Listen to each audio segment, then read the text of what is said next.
Do you think that history is one of the best predictors for what might come in the future?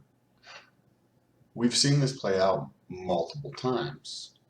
What if we were excited about Pulsechain and we took a look at the history of Ethereum, Solana, ADA, and BNB, so the Binance coin, the Cardano coin as well.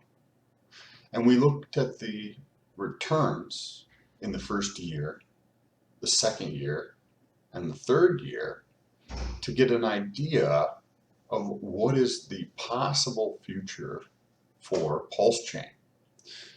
Pulsechain is going to be launching soon, and it's just been delayed slightly. So what is the possible future events that we've already seen play out in the past? Is that something that we could kind of take a look at to get a gauge of where things could go? Well, if you ask yourself that question, I put together the data for you, and we're going to dive into it in this video, as well as see how much you would have made if Pulse follows in one of those tracks with a $10,000 investment. So with that being said, if this is your first time here, what's good? My name is Sam, but for those of you who are returning, it is good to freaking see you. If anybody wants to support the channel, check out Twitter, Instagram, or other YouTube channel. You can check out the links down below. To gather all this data, I used Nomics. If you're not aware, when you go to Nomics and you click on any coin, right? You scroll all the way down, you can actually get the price history of whatever it is. So this is where we pulled the price history for Ethereum, Solana, ADA, which is Cardano, and the Binance coin, the BNB coin. And let's take a look at that data. So these are all layer ones, similar to Pulsechain, right? In that they are layer ones, not necessarily similar in other ways. BNB might be very similar, and Ethereum might be very similar in some ways, right? This is fast, right, and cheap. This has all the ERC20s. Pulse has all the PRC20s that are on Ethereum. So, right, you see some similarities here between these two, which is kind of interesting because those are the two that perform the best, right? Okay, so let's take a look at this. They all launched at these prices over here, less than $1 for all of them. 365 days later, 730 days, that's 2 years. For those of you who are not aware that there's 365 days in a year, times 2 is 730. And this is 3 years. And Solana has not been out for 3 years. So that's why we only have the data up until it was a 3-year mark. And if we look here, the returns, so this is a 40x in 1 year. Ethereum had a 40x return on the money. So we're gonna look at the potential returns if Pulse had any of these returns in these time periods, right? And I think if you watched any of my other videos, that could actually be greater than that, potentially, not because of anything that has to do with Pulse, but due to the adoption curve in crypto, which I'll have to make another separate video on that, but effectively, globally, crypto is around 4% of the world population that owns crypto. And you watching this probably have a little bit better understanding of crypto than most people who actually own crypto, where you understand DeFi and DEXs and loan protocols and all the other stuff that comes along with that. There's a lot of people who own crypto who don't. Now, what's the point of saying that there's an adoption curve and that's actually what's going to drive Pulse more so than other things? When you look at adoption curves, they're like this, right? So they start out really slow and they come up and then they just accelerate very quickly. Every single technology has followed this since we tracked those. Televisions, cars, electricity, microwaves, seatbelts, airbags, iPhones, the internet, computers, every single technology follows this type of adoption curve. And one of the things that I notice as I do the research on these adoption curves is that initially, say back 100 years ago, adoption curves were more like this, right? Where it would be like, right here, there'd be that kink, and then it would start to go up much faster. As the decades have come on with more and more technology, the adoption curves look more and more like this. So they come here, once they hit a certain critical mass, shit just goes bonkers. And how do you know where that kink is? If you look at adoption curves and represent it as a bell curve, right, like in statistics, that's about 2 standard deviations away from the center. That's around 2.5% of the population set, right, in a bell curve is 2 standard deviations away from the center. We have just crossed over that in 2021. That means right about here is 2.5% of the world population that's going to own crypto. We just crossed over that in 2021, according to crypto.com, the research report. Now, that means that we're going to accelerate so incredibly quickly over the next several years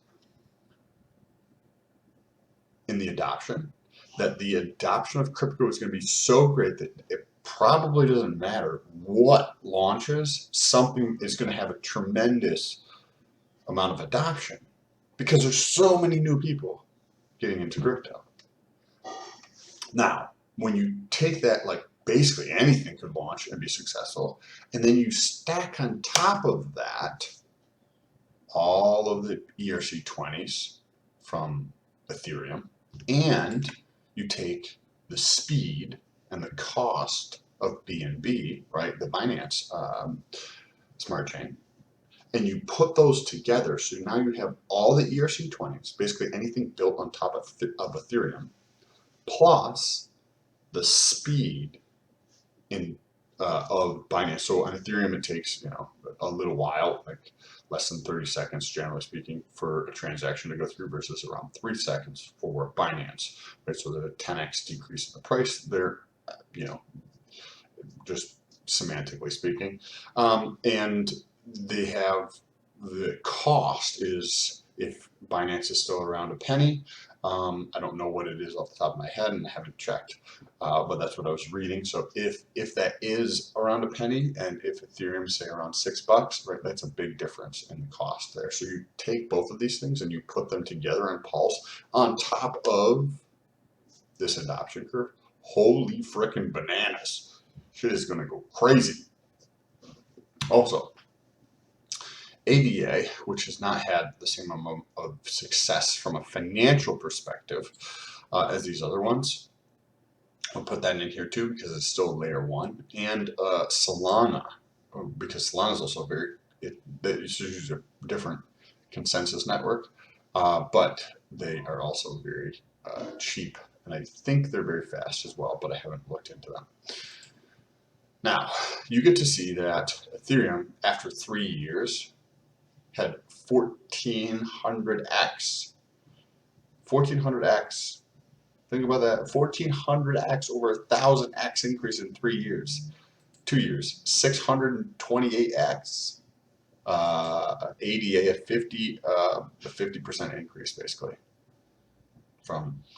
Which is, if you're comparing this to legacy, if you're comparing this to stocks, if you're comparing this to the old world, 50% in 2 years, that's pretty good.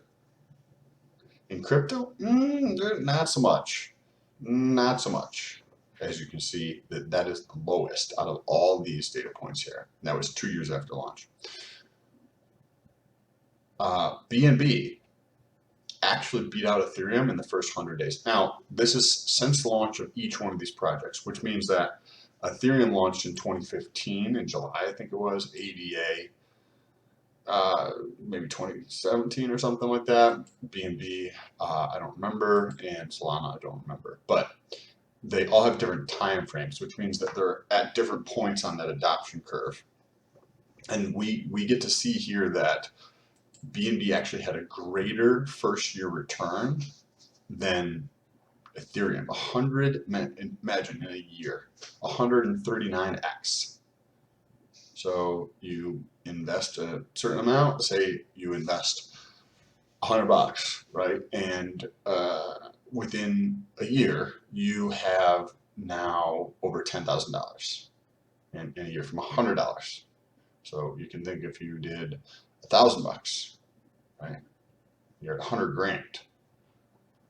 If you did 10,000, you're gonna have $1 million, right? These add up very quickly, and that's in a year, 1 year.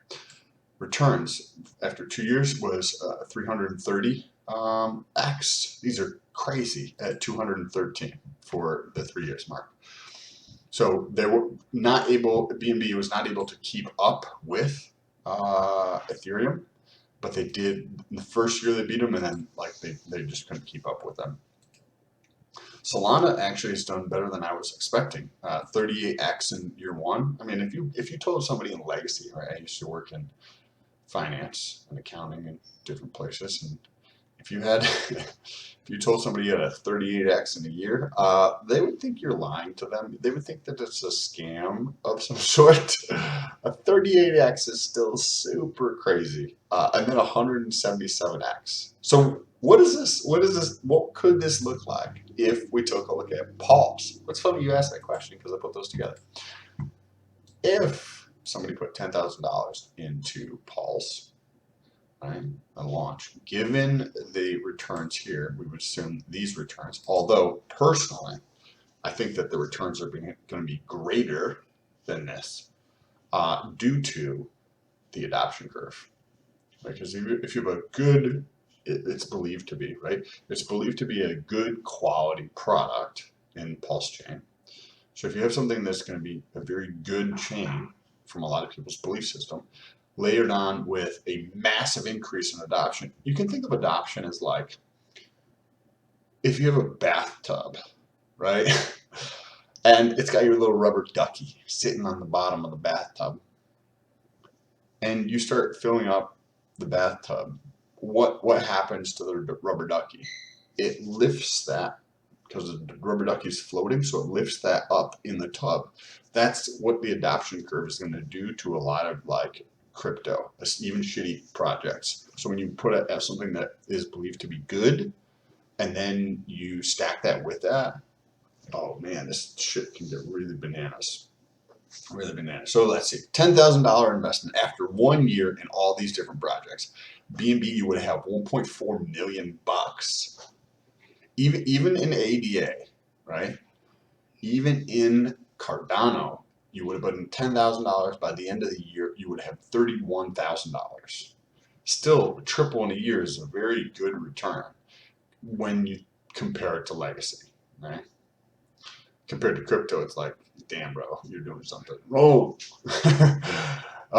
Ethereum would have had 410,000. So if Pulse does what BNB did, 140, right? 139 in year 1. Where was it? Right here. $10,000 investment turns into $1.4 million.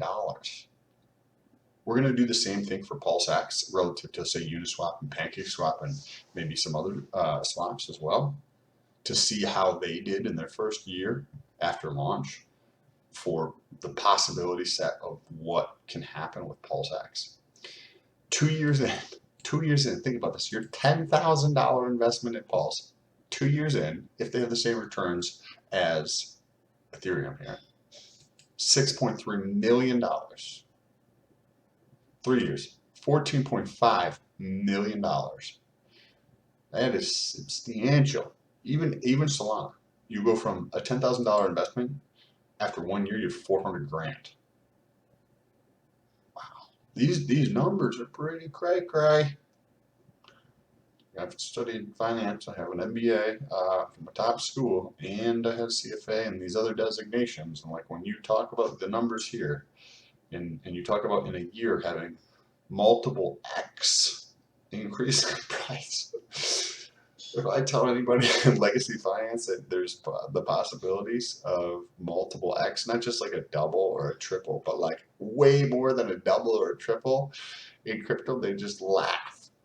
Like they can't comprehend the gargantuan amount of money that is being dumped into crypto.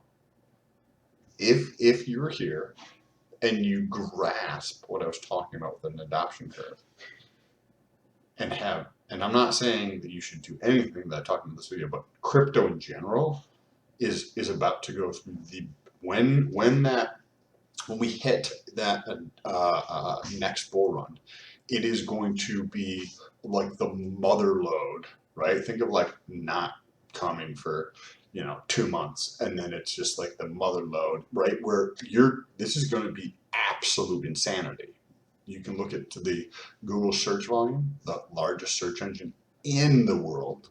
You can look at YouTube search volume, the second largest search engine in the world. You can look at the largest database for research papers. So these are going to be like published medical papers and other research papers from governments, from universities, and from companies that are funded, right, probably by our tax dollars. You know what the curve for the number of papers getting researched looks like when you look at crypto? An exponential curve, meaning every single year, more and more research papers are coming out in crypto. Like we're at a pivotal point in history where the largest transfer of wealth is ever going to take place. And most people are not aware. So if you comprehend what I'm talking about in this video, prepare yourself. Appreciate you. If you enjoyed this video, take a second and share it with somebody else. We need to wake up more people. This is going to be fucking insane. Also, if you want to help me win a bet, my buddy bet me I cannot beat his 14,000 followers on Twitter by July 30th. I'm at like 3,800 and he is at 14,000. So if you want to help out, jump down to Twitter, press the follow button. I'm also posting on Twitter daily, little clips and little bits and pieces of information like this. If you like this kind of stuff, you'll probably like what I'm posting on Twitter. So jump over there. Also, if you are kind of new to crypto and you don't really know about crypto that much or haven't been in crypto, Twitter tends to be where the most activity happens. So if you want to understand what's going on and get in conversations and start building relationships with people in crypto, get on Twitter. You can start down below. Also, you can check down below for Instagram. I post a lot of stuff on fitness over there. And you can also check my other YouTube channel. I'll be doing a live this coming Thursday at 6:30 p.m. EST. Appreciate you guys. Peace.